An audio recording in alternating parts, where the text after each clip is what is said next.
Mga pasahero naman po na pauwi sa kanilang mga probinsya, dagsa na rin po sa Parañaque Integrated Terminal Exchange ilang araw na lamang bago sumapit ng Pasko. Kaugnyan kumuha pa tayo ng karagdagang report mula kay Bombo Angelo Aganan. Bumbo Ever, ramdam ng dagsa ng mga pasaherong nagnanais makauwi sa kanilang mga probinsya ilang araw bago sumapit ang Pasko. Mahabang pila at kumpul-kumpul ng mga biyahero ang makikitang sitwasyon ngayon sa Parañaque Integrated Terminal Exchange o PITX. 3 araw bago ang Kapaskuhan, kapansin-pansin ang mahabang pila at siksikan sa terminal. Sa mismong entrada pa lamang ng PITX ay mahaba na ang pila ng mga pasaherong papasok. Habang sa ilang ticketing booth ay halos hindi na rin umuusad dahil sa dami ng mga kumukuha ng ticket. May mga pasaherong ilang oras nang naghihintay at nagbabakasakaling makasakay sa bus pauwi sa kanilang mga lalawigan para sa pagdiriwang ng Pasko at Bagong Taon. Isa sa mga pasaherong ito si Simon Musatala na pauwi ng Ligao City, Albay upang makapiling ang kanyang pamilya ngayong holiday season. Ayon kay Musatala, maaga pa siyang nagtungo sa PITX upang kunin ang kanyang boarding pass para sa nareserba na niyang ticket.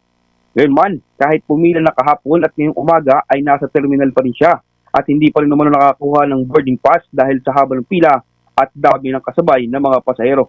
Kaugnay niyan, pakinggan natin naging pahayag ni Simon Musatala na pauwi ng Ligao, Albay. Busy kasi nasa trabaho pa kasi. Ngayon lang yung weekend na para makabiyahe. Ligao, Albay po. Hindi pa po, pero na-accept po kami dyan. Hindi ko pa siya alam kung magkano yung pamasahe pa uwi. Sino ba kasama mo? Sila po. Mga katrabaho po. Samantala, halos pareho rin ang dinaranas ng pasaherong si Jumel Lopez na pauwi naman ng Naga City. Ayon kay Lopez, simula pa ng umaga ay nakapila na siya ngunit wala pa rin kasiguraduhan kung makakuha siya ng ticket at makakabiyahe ngayong araw. Halos ilang oras na umanong nakatayo at nakapila si Lopez at tinitiis na lamang ang pagod alang-alang sa hangaring makauwi at makasama ang kanyang pamilya ngayong Pasko. Wala niyan, pakinggan naman natin ang naging pahayag ng pasaherong si Jumel Lopez. Magpapasko eh. Mga 3 linggo lang, tapos balik na naman dito sa Manila. Antay ng ticket, kukuha ng ticket. Hindi ko lang alam kung, kasi ano pa eh, haba pa yung Mag-aantay na lang, kasi sayang lang naman pagod. Antay na lang, dito na lang, kung magahin, dito na lang mag-aantay. Sa lahat na uwi po ng Bicol, dapat sana agahan nyo para mabilis yung pagpila nyo. Sa kabila nito, inaasahan pang mas dadami ang mga pasaherong balagsa sa PITX sa mga susunod na araw. Batay sa punong datos na nilabas ng pamunuan ng terminal, tinatayang aabot sa 1 milyong pasahero ang gagamit ng PITX ngayong holiday season.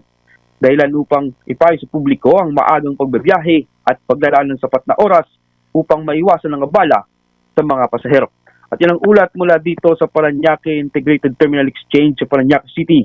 Para sa Bombo Network News, ako si Bombo Angelo Aganan and this is Bombo Radio Philippines, the #1 and most trusted source of news and information.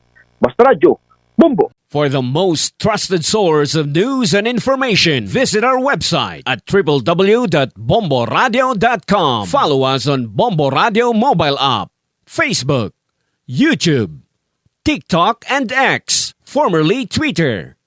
Like, share, and stay connected. Anytime, anywhere.